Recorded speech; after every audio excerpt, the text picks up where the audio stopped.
Hello again, everyone, and thanks for joining the ConnectME Digital Residency Artist Talk. My name again is Becky. I'm the Communications and Events Officer at the Arab British Centre. We're a charity based in London that works to further understanding of the Arab world in the UK. This is all based on a programme called Making Marks, which is a programme for artists who are aged 18 to 30, based in the UK and the Gulf countries, basically connecting artists to develop their creativity and their kind of professional standing in the art world, and particularly focusing on the challenges and universal experiences of artists kind of the world over. So I'm going to keep it really brief because we have limited time, but I really recommend that you head to the brand new Making Marks website, which kind of explores that programme in more detail, and the Arab British Centre website, where you can learn more about the different programmes that we have. So this programme has been created in partnership with the British Council. So we've been working with them on Making Marks for over a year now in different capacities. And this ConnectME residency is the kind of latest one, which kind of was inspired by the fact that we weren't able to do the projects as we had initially realised them due to COVID. So we're really delighted that we were able to do this residency with the artists over a 4-week period. So I'll let them talk more about their work in more detail, but I just wanted to quickly welcome Ellie McLean, who is the country director for Saudi Arabia. I know she just wanted to say a quick hello and a few words. So Ellie, I'll hand over to you for a second. Thanks, Becky, and welcome everybody this afternoon. I'm really excited that we've got the opportunity to have this discussion today. As Becky has mentioned, Making Marks existed before COVID, but I'm really delighted that the British Council and our partners have been able to make this a truly virtual digital programme in these terribly challenging times that are facing us.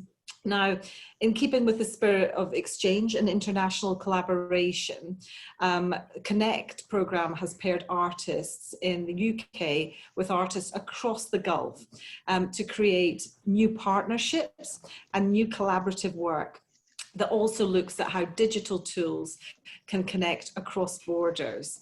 Now, I'm particularly passionate about this. I think this is an excellent programme, which is part of the Culture and Sports programme and an extension on our previous Making Marks project, which originally started in Kuwait and has now been extended to the rest of the Gulf. As part of this Making Marks, Saudi and Omani artists have secured summer residencies, which started mid-July this year, 4 weeks. So over the past month, Rawan, Alexis, Alaa, and Ellie have been creating new collaborative work that considers how we can use digital tools to connect across borders. It's really exciting, it's really innovative, and I'm looking forward to hearing views from them and others about their work and about feedback and how they feel this has gone. I think this is definitely a really amazing achievement during these challenging times of COVID. And I'm particularly grateful also to Alfredo from the Moston Gallery, who took part as one of the mentors for this summer residency and who's helped provide advice, support and guidance. So I think this is really an incredibly exciting piece of work. And without further ado, I'll hand over so that we can hear a lot more about it. Thank you all so much. Great, thank you very much, Ellie. So that was a perfect introduction. So yeah, I just want to quickly introduce so our first pair of artists who'll be talking about the work that they've created as part of the residency today. So Alaa Tarabzouni is a Saudi artist based in Riyadh whose practice is concerned with urbanity and the built environment, which is influenced by her academic background and training in architecture. And Ellie Niblock is a Northern Irish artist based in London. Ellie's practice explores the relationship between the physical and the digital worlds and how they coexist, using sculpture, 3D scanning, animation, and sound. So yeah, we thought when we were doing the pairings that they would come up with some really exciting things with their kind of combined skills and interests, particularly in kind of world building and architecture. So yeah, I'll hand over to those guys and they'll kind of talk you through their project.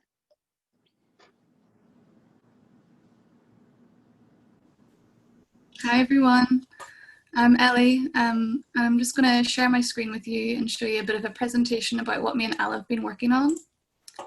I'm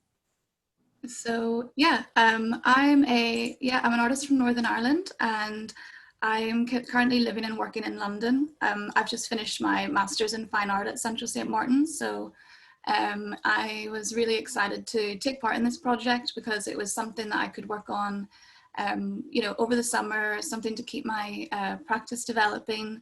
And yeah, so I was super excited to be paired with Alaa. We've worked really well together and could become good friends over the project as well. So yeah, excited to share it with you all. I was also super excited to work with Ellie.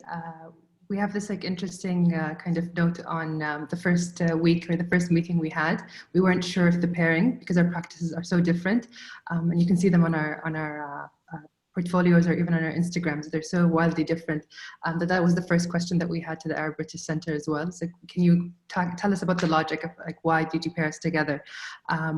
But I think Becky kind of summed it up really well in the beginning in terms of world making at kind of, I would say, different levels of pragmatism.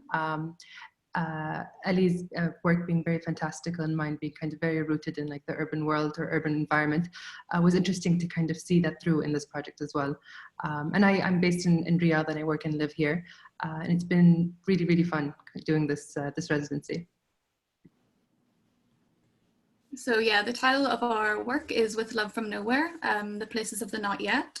And we built a website and kind of exploring these kind of non-places. So this is just a quick video of the homepage, bit of a concept note, and we explored numerous digital tools, which was kind of the aim of the residency, which was kind of to explore how we can work digitally together across borders. So yeah, I really, before applying, I was super interested in collaboration, collaborating with another artist, especially from across the other side of the world. In any other circumstance, we would probably never meet. So we were both excited to kind of take part in this. We had a couple of ideas before coming together to decide on doing a website. And it was this kind of idea of transcending borders and what do we do and what's something that we could both work on from our houses and manipulate it at the same time. So the website wasn't our first choice. We actually wanted to do a sculpture, a series of sculptures and a zine to go with it as well, that would be published in some sort of blog online. And that kind of morphed into the idea of a website, which I think is a really interesting just idea on its own, having the website be the object and not advertising or something complementary to something that exists in the real world. So this is a few screen grabs of kind of our ongoing conversation. We use WhatsApp a lot to kind of communicate and discuss kind of our work in progress. We used, so we would send each other photographs, we'd send videos of our laptop screens, this is what I'm doing at the minute, text me in the morning if you get, if you're asleep. We sent voice clips, and I think it was a really useful way of working, and I would be open to kind of doing that in the future as well. And in terms of the process, we used a lot of free iPhone apps actually. So I used this 3D scanning app called Trinio, and it allows you to take multiple photographs of an object in reality, and it turns it into a digital 3D model.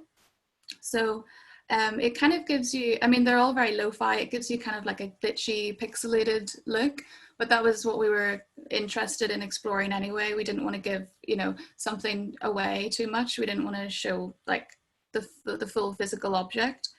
And we also used Pinterest as a way to kind of share inspirational images, to kind of keep, you know, the thread going, because obviously we didn't know each other's practices that well.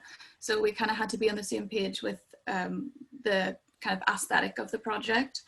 And as well, at the start, I was working in Harwich at the time. So I was able to send Alaa a lot of like kind of pictures in my surroundings and my environment, which helped us develop the theme a lot. Which is, yeah, Alaa, you can take the slide. I think it was really interesting the way that we worked together. I think WhatsApp was so fun in the sense it felt like a kind of new age or like contemporary pen pal situation. The time difference between Saudi and the UK isn't terrible. It's about a couple of hours, but that does mean that I go to bed 2 hours before Ellie, usually. So I'll send her like these wild texts, like so long on WhatsApp, like you don't have to respond now. I'm just dumping it all here so you can deal with it, and then I can see it tomorrow morning as well. One thing that was really interesting was that throughout the residency, Ellie was based in, I think, 3 places during the 4-week residency. So she was London, and then in Harwich, and then she was back in Northern Ireland. So every time I'd speak to her, her backdrop would be very, very different. As opposed to like, which is a stark contrast to me being back in Saudi, in my room, like FaceTiming Ellie or calling Ellie, it just sparked this idea of like this placelessness and this weird limbo with quarantine as well, and how the home can also feel like it kind of loses that meaning of security. And it was very interesting to kind of see those 2 stark differences together, and that was kind of the idea of the beginning of the piece, exploring placelessness and what does it actually mean? Can you manifest placelessness as well, which is an oxymoron in itself?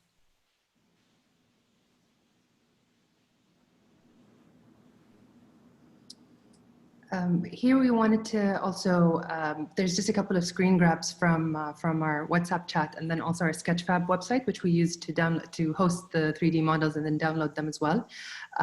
And the difference between these 2 objects, I would say, is when I sent the package to Ellie, which contained found objects from Saudi. So the idea was we're trying to manifest this digital experience into something tangible. And I think it was a great icebreaker as well, just sending the package and having you receive it as well. It got to Ellie on the last day she was in London before she had to move out of her address at the time and move to Essex, which worked out. And it was really just trying to root this into something physical that we both have touched and know. And I think it kind of was a great jumping kind of platform for the rest of the project.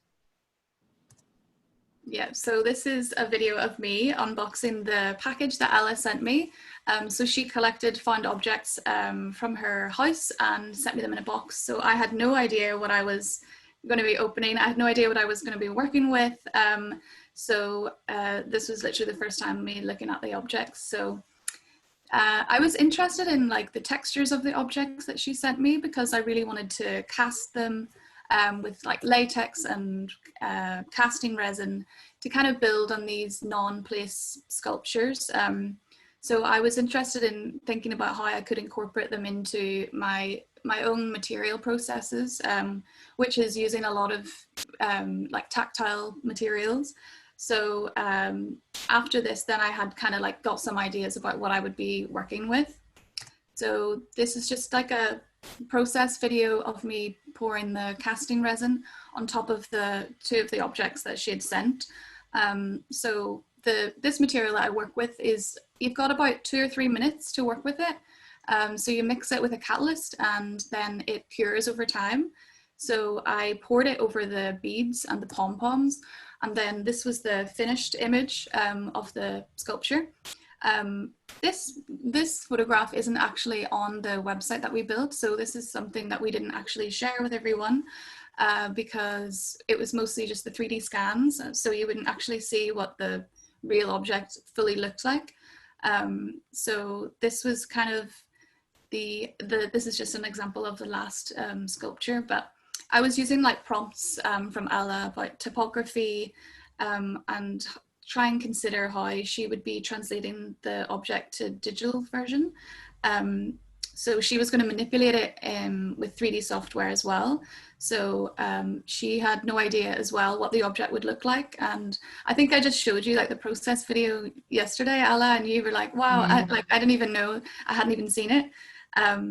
So there was like no idea of scale as well. So the objects are in reality are really quite small, but you wouldn't really know from the 3D scans.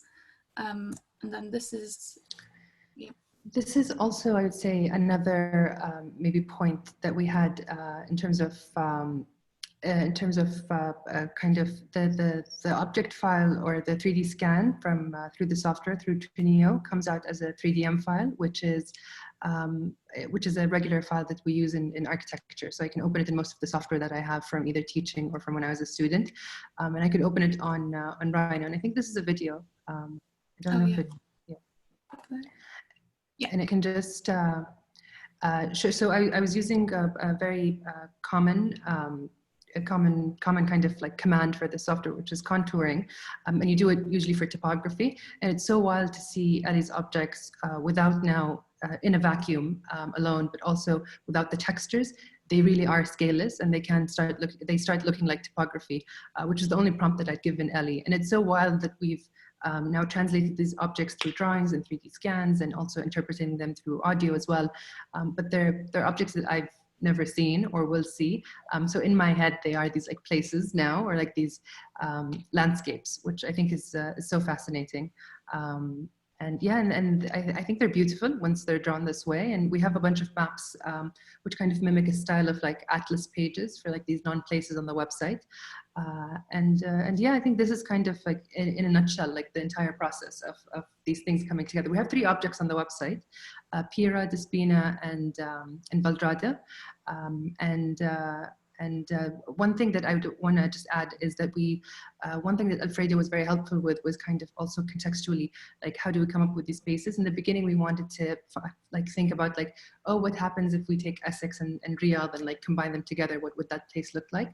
But instead we went with a reference that Alfredo had shared, which is Invisible Cities, which is this like short prose poetry book that describes fictional places. And we used that to kind of root the project in some sort of, again, combined reference or combined thing that we could both look at. And that's where the names of the objects come from as well. Mm-hmm. Yeah, it was also just like looking at this software, it was interesting for us to share our skills as well, because I'd never used Rhino before. It kind of like crashes a computer usually. So when Alaa was working on them, she asked me if I could try it from my end.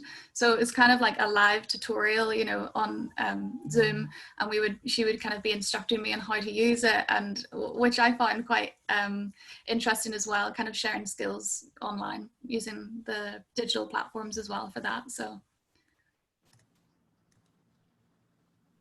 And yeah, that's the end of this presentation. We just want to say thank you to all. It's been a really wonderful project, and thank you again. We hope to work with you again soon. Yeah, thank you to the our British Centre, and thank you to the British Council and Alfredo as well. It's been really great putting it all together. The website is bilingual as well, which we thought was very important for this project in terms of transcending borders and this kind of cultural exchange. And yeah, we hope you like it. Thank you. Yeah. Thank you so much, guys. That was absolutely fascinating and amazing to see a snapshot into the creation of the world. I hope that a lot of the people in this this meeting will have already taken a look at the artist's work and have visited the places of the not yet already, but I'm sure that if they haven't already, they will be after. One thing that I wanted to quickly ask you was, you did some sound recordings as well.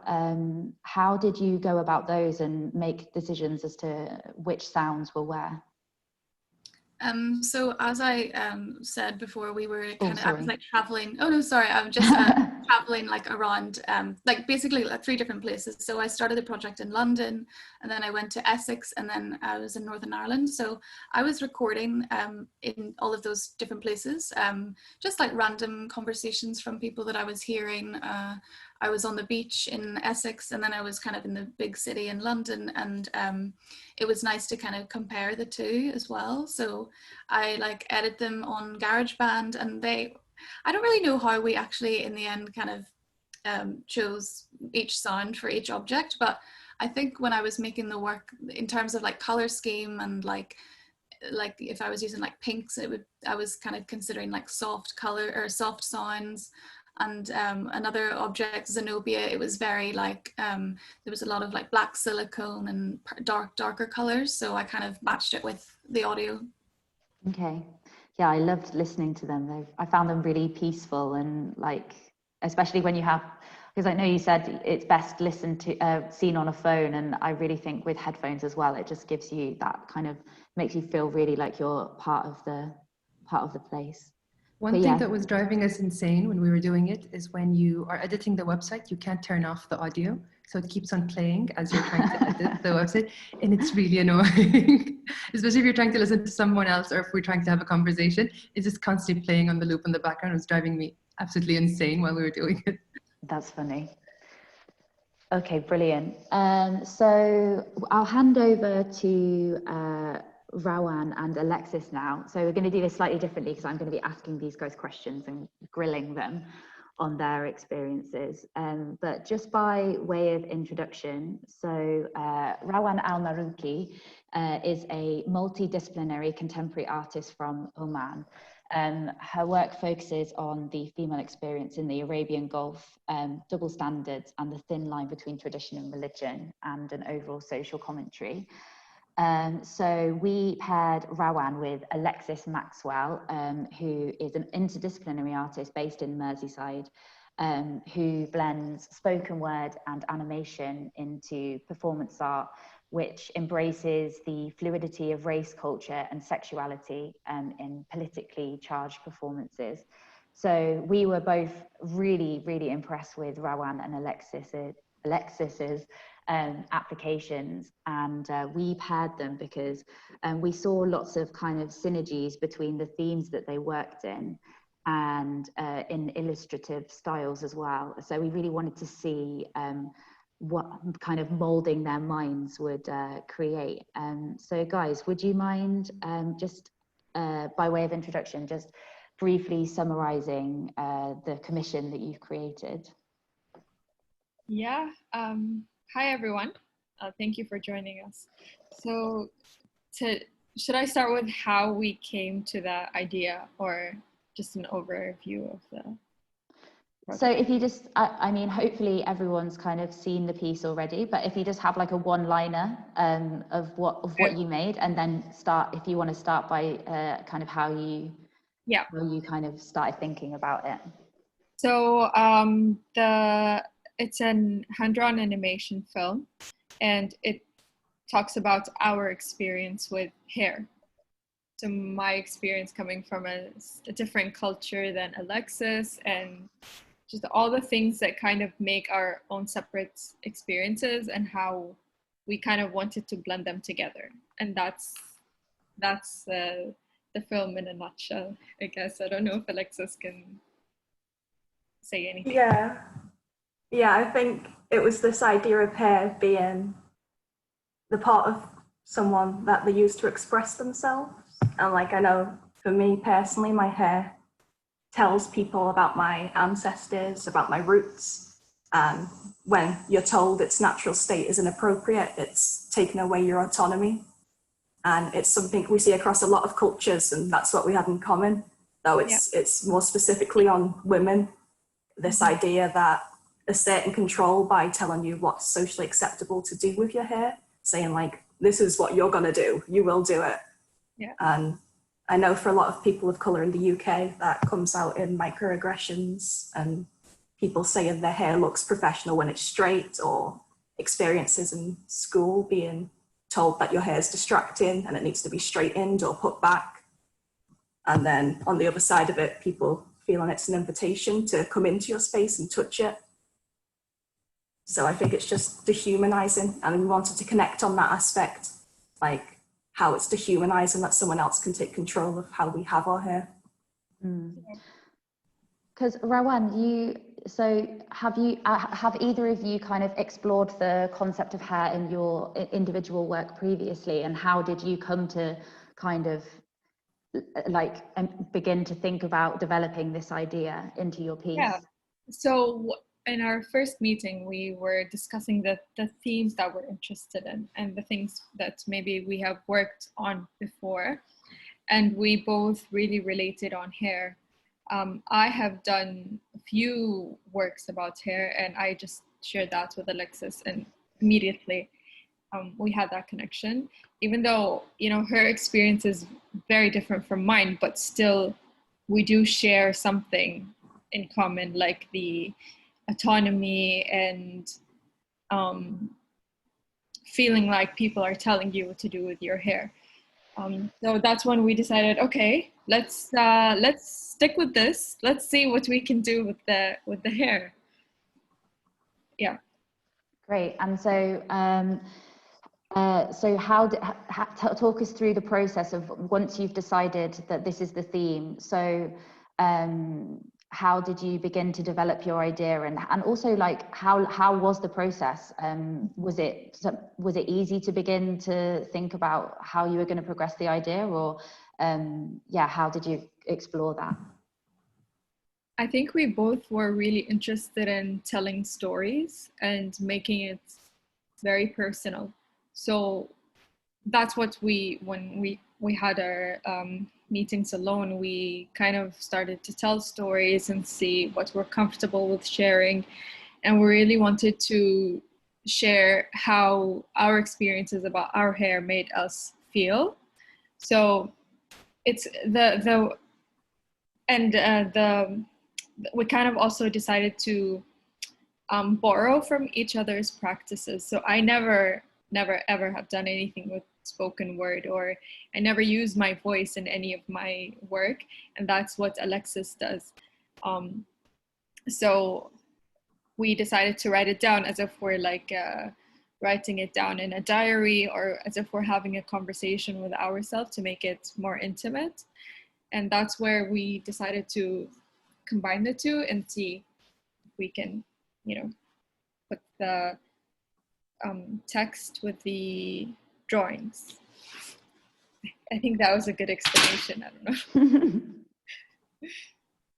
know. So you started with so just in case people haven't seen the piece, so it's a kind of spoken word piece which is in English and Arabic. So had you written the pieces, so Alexis, had you written the English piece, Rawan, you written the Arabic, and then you kind of interlaced them? And yes, and we translated both, and we made sure that they were on the film as well, so you can read it and listen to it, and you know, and see what we were talking about. Yeah. And so how did that feel, Rawan, for the first time kind of writing poetry in your work? Because Alexis, your animations and spoken word pieces I love how you layer your voice over them, and they are really, really personal and it feels really intimate having you guys speak over the work that you've created. Yes, I was intimidated in the beginning, but that's the whole point of residencies, right? You do something that's you kind of try to push yourself, and especially when it's a collaborative work, I really wanted to see what I can do. And I felt really comfortable then when I shared what I had written with Alexis, and I saw what she wrote, and it worked really well together, and we kind of tweaked it. So then it felt good. It felt like it made sense. The work really needed that. And how was it for you, Alexis? Is this the kind of writing the poem and then creating the artwork alongside it? Is that the way that you normally work? That's not usually the way that I work, so I was a bit out of my comfort zone, but seeing it come together, it was such a nice feeling, especially when we put the writing together and we felt how it flowed, and we kind of looked at the words and how they fit together and made it this tangling of narratives, because we were really concerned about it feeling like they're two separate pieces of writing that are just on their own, but we just found a way of weaving it that made it feel like we were really embracing each other's story. Yeah, and kind of like having a conversation with each other. Yeah. Yeah, that's definitely, when I first saw the piece, that's definitely how I felt as a viewer. Like, it really does feel very conversational and very like almost secluded in that manner. Yeah. So I'd really love to hear about kind of the way that you actually built the animation and the process in that regard, including the drawings. Mm-hmm. Should I go? Well, we started with the storyboarding. We wanted to have an idea of what images we wanted to show, and then we could figure out how we link them and we flow from image to image, because we thought this idea of having our experiences paralleled would be really powerful. But it was thinking of the transitions between that. How do we make this one long narrative? So we started storyboarding, and we were back and forth showing each other our storyboards and looking at the images we liked. And then once we'd got our storyboards together, we thought, okay, so this is where these scenes can go. This is how we could transition them. And then it was straight on to Procreate for the sketches and doing the individual frames. And all those frames were imported onto Photoshop to render, to do tweaks. I do most of my drawing in Photoshop. So that's where I'd refine my frames, and then into After Effects for the final video render. So it was just throwing everything together and organizing it. Yeah, and we have that video. Yeah, I will. Time lapse of my parts of the drawing, which is on Procreate. We made over 200 frames, right? Around, yeah. We would have liked to make more, but that's, I think, what we could manage in the time frame. But I think it's worked out really well. And yeah, so we had to draw each frame individually, following our storyboards that we shared with each other earlier.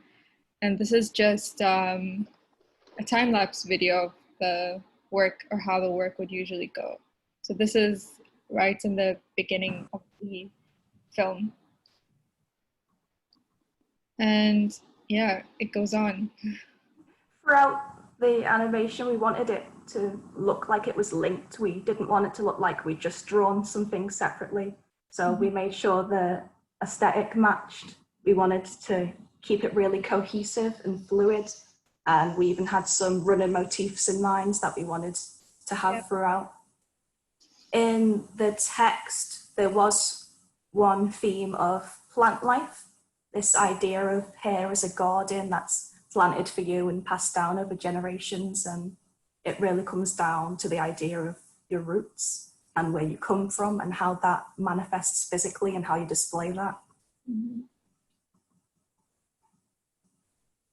Yeah, and yes, and we, so in the same way that I adopted Alexis's, it's hard, isn't it? her spoken word, she did the black and white drawings, which was, it's kind of different from her previous works. So I kind of like that we both experimented with each other's styles. And Alexis also mentioned before that we wanted to really bring in our experiences as a parallel to each other. And I think because of the fact of this being a digital residency, so we thought that it would be really nice to kind of be able to see what her experience is and what mine is, rather than it just being audio. So yeah. And kind of speaking of it being a digital residency, Ellie and Alaa mentioned about how they kind of kept in communication. I'm just intrigued to know how you guys negotiated that, things like time differences, keeping in contact. Were there any challenges with that, or how did you guys keep in touch? we kept in touch mostly on Instagram and email. And I sent Alexis so many emails. But yeah, that's how we did it. I think the only challenge for me was the time. Yeah. Yeah. But other It's than like that, sending emails and one of us is asleep and then wake up and like, oh, wait, yeah. get on it, we'll get on it. But Yeah. it was really open. It was a nice exchange because you just felt like you could pick up and just reply. As soon as you wake up and be like, oh, Yep. I've got my message now. It was a constant back and forth, which I liked.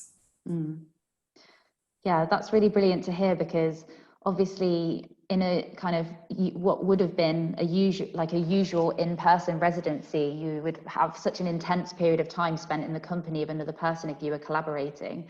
And so it's kind of really amazing to see, I don't know, would you argue that that closeness has been replicated through the digital residency? And maybe that's a question that's open to all of the artists. I I think feel so. like it has. Yeah. I feel like we spend so much of our time online. So I don't know, for me, it is different, but it doesn't feel that different from talking to a friend, especially this time, because this is how we're communicating with the people we know. So. Okay, and to Ellie and Alaa, do you feel the same? Yeah, I do. I mean, I feel like we've known each other for so long, because we've been video calling each other a lot, and like even just like that, we had the video open one time and we were just like kind of working on our computers while like talking to each other for like over an hour or something. So we were talking for ages, but yeah, it for some reason it doesn't feel any different. Like, but yeah, I think it's definitely because of like the time, and we are always on our phones, and it's kind of how I connect with everyone I know anyway, especially kind of being based in London and Belfast. So it doesn't feel any different really. Okay, cool. So Rawan and Alexis, is there anything else that you kind of want to add about? Oh, actually, no, sorry, I have one more question for you that I forgot. So I didn't know this, but because I don't speak Arabic, well, enough Arabic to know, but the title of your piece is Hair Poetry. And for the Arabic speakers here, they're quite similar words. So we had a really hard time coming up with the title. We couldn't decide, and then I shared with Alexis that of course I wanted the word hair, which is sha'r in Arabic, to be in the title, and then it just hit me like the word for poetry in English is sha'r. So it's a very slight variation, and also the word sha'r has lots of different, it can have lots of different meanings. So sha'r, masha'ar, sha'r, So it was feelings, hair, and poetry. All of those words kind of have they all have the same meaning within the word with a slight different variation. And I shared it with Alexis, and I think we were quite happy. We liked that one the best, and it really fits really well with the work. So yeah, I'm happy about that. Okay, brilliant. But yeah, so before, we're going to open up to some kind of audience Q&A now.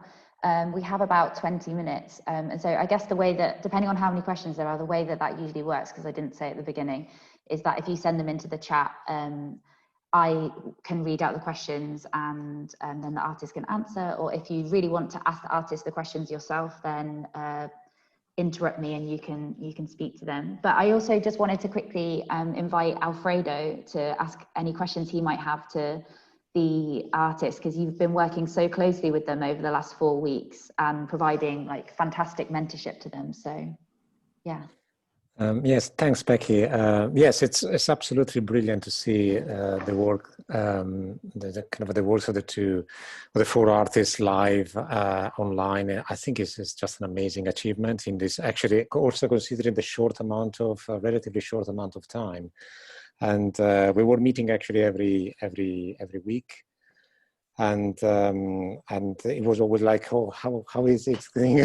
What is something actually that we need to kind of think about the other one. And we also think to plan in advance, or what is the next step and the next step, beside actually what you're doing right now, because there was only actually a few weeks time. So I wanted actually to ask to Alaa and Ellie, because you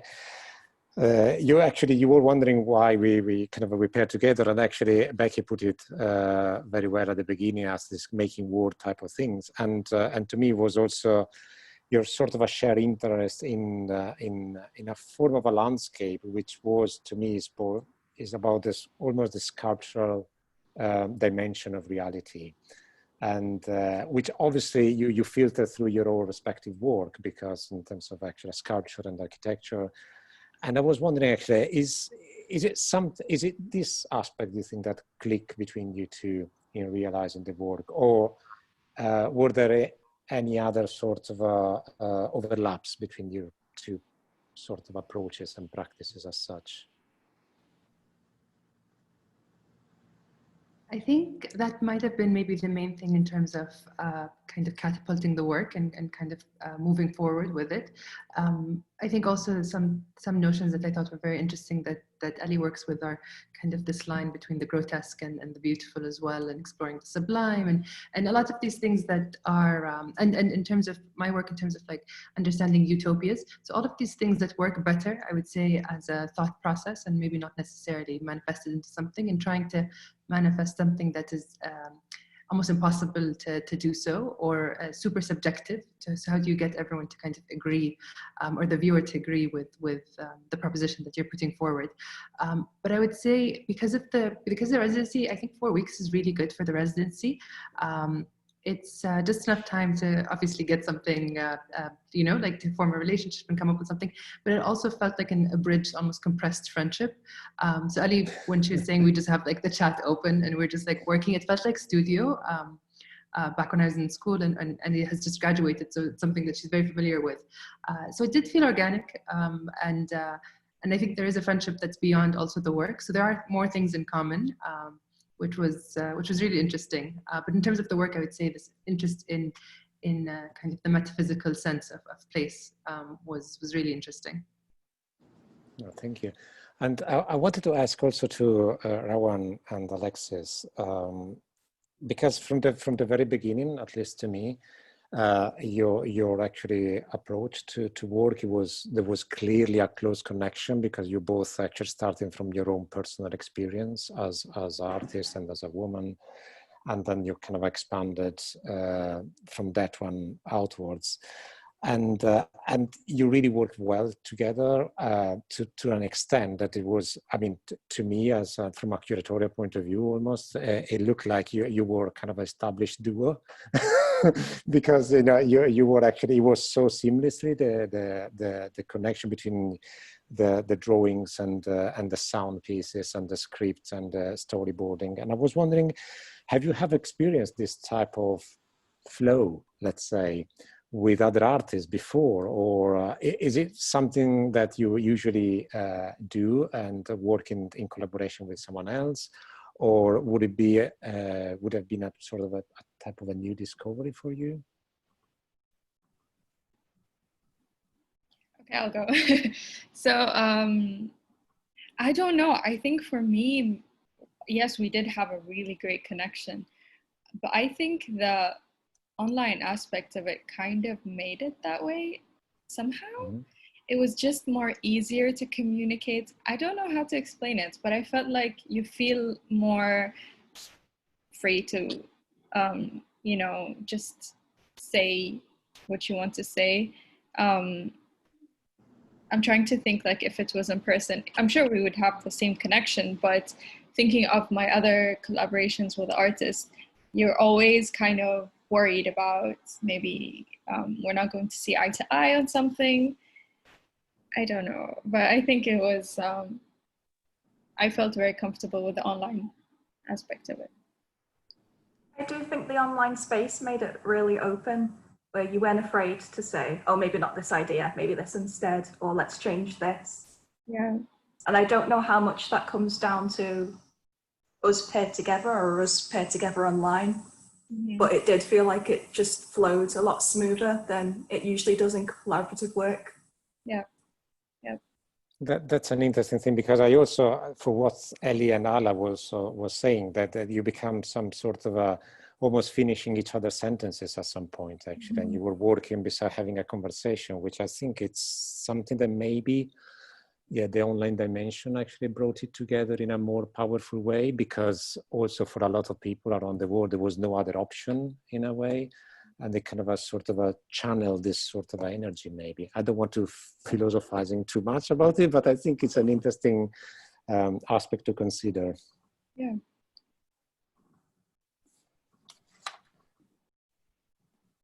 Is there anyone else who has questions? Yeah, so Wissal said, I love the Arabic bit and was able to relate to both the title, with regards to Rawan and Alexis piece. I love the Arabic bit and was able to relate to both. The title was very creative and the play on words was great. Well done, Rawan and Alexis. Thank you. But yeah, please do, we have like 10 minutes for questions, so please do send them in if you have any. I have a question for you all, although maybe it's a bit of a concluding question. So, but just, you mentioned that, so Ellie and Alaa, you mentioned that you were wanting to do like a kind of a zine element, and I know that both groups of artists were keen to like explore ways of materializing the work beyond the digital sphere. How do you imagine doing that, and why do you think that, and why is it that you're drawn to taking the work from the digital sphere to the physical one? Is it something that I'm intrigued to hear about that? So, go. I think what was interesting about the residency was that it was online, but also I was doing a physical residency at the same time. So I had access to actual studio space where I could make physical objects, but then we were kind of translating them to the digital realm. So it's interesting because Alaa obviously has never seen the physical object in person. And it's a question, you know, will she ever see it in person? You know, will I post it to her? Will we have an exhibition like when we can? I don't know. Yeah. And Rawan and Alexis? I think for us, we were really interested in the idea of putting the drawings down in a book. The question is really interesting as to why we want to have it in a physical object. But I think because the work is really intimate and personal, the idea of having a book, like holding a book in your hand, also kind of fits. So I think that's how I see it. Yeah, it's seeing how that idea translates from the screen into like a physical flip book, and like how would the words translate then? Does it have the same atmosphere? And also because it's an animation, we wanted it to be physical in a flip book, and we thought that that would also look really interesting. It's a different way to view the work. Okay, amazing. Well, we fully support the creation of that flipbook and would love to hold one in our hands as well. So, Ellie, you have a question. Did you want to ask it, or would you like me to ask it? Feel free to unmute yourself if so. Hi everyone. I don't want to put our collaborators on the spot, but I think it was very, very apparent from the discussion that there's real rapport between our collaborators. And I just wanted to ask what your future plans are. Do you think that you will work together as partners in the future? Will we see more from these collaborations? I think for me, Alexis and I, we are really excited to continue working together on the flipbook. That will take a lot of work as well. So I'm really looking forward to that. I would say because the reference that I mentioned, Invisible Cities, has 55 cities in them, or 55 fictional cities. I can see Ellie like just like in the background, like you know, we're not making 55 of these, but in an ideal world, we would make all 55 and host them on the website.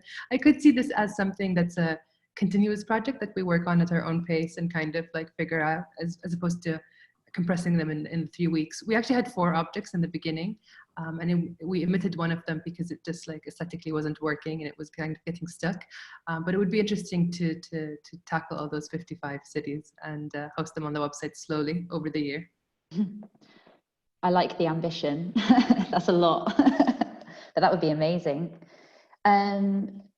Sharif has asked a question. I'll give you a second to unmute and ask it yourself if you'd like, or if not, I'll go ahead and ask it for you.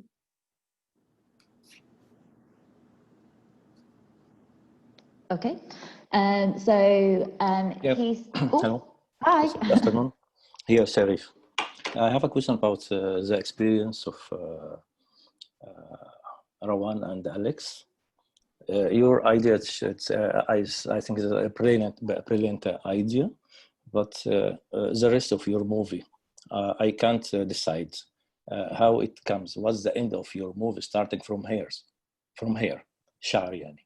And what is the end of the movie? It's not shown yet. And is this reflect something of your own culture experience or just an idea? Because as you know, this is an experimental movie, and experimental movies, all as we know, is just an open world. Everyone can think something and to create as an experimental something. Where you have the idea, and what is the next step after you are finishing this artwork? Thank you. Great, thank you. So the idea came from our own experience, so our own personal experiences. They're very different, but when we were talking, we realized that they are different, but actually we can relate on so many things. We have so many things in common. And so it came from our personal experiences. And the other part of the question was? The other part of the question, what is the next step after showing here, moved and moved and moved? The next step comes as and what? Because the film was shown not fully version, just a few seconds from start. Oh, you mean the one that we showed now? Yeah. Okay. No, the completed film is on the website. It's already up on the website that I think Amani shared in the chat. Yeah, I have the link. Yeah. Okay. Okay, Yeah. great. Shared it before. Yeah, so we'll share the links again, and all the works can be viewed in full via the Making Marks website. So I really recommend watching the full work there, because then you'll be able to get the full experience rather than just a few seconds. Yes, so you're in for a treat. Sorry? Because of what? Because I'm so proud that we have in Oman an Omani animator, or let me say a starter. Animation in Oman is so poor, is not so looks in our other regions, and we are looking to find out more than animator in our land. Thank you. Thank you. Okay, great. Thank you, Sharif. That's actually an interesting question. What is the animation landscape like in Oman? Do you know much about it, Rawan? There aren't that many animators here, but there are. I'm not going to say that there aren't any. There are a few animators. More on the commercial side of things rather than artistic. Okay. Yeah. Can I add a point about Omani artists? Yeah, we have just a couple of minutes, but yeah, absolutely. Okay, it's not too much. Now in Oman, running animation program in the Scientific College of Design, and first batch will go, inshallah, outside as soon as possible to be base of animation culture in Oman. Okay. Oh, brilliant. Okay, great. Do we have any final questions? We probably have room for one last question. And if not, I will round off. But yeah, I just wanted to say that we're so pleased and proud and excited about the work that you 4 artists have created. It's been an absolute pleasure working with you all on the ConnectME residency. It was a bit of an experiment for us as well. This is the first digital residency that we've run.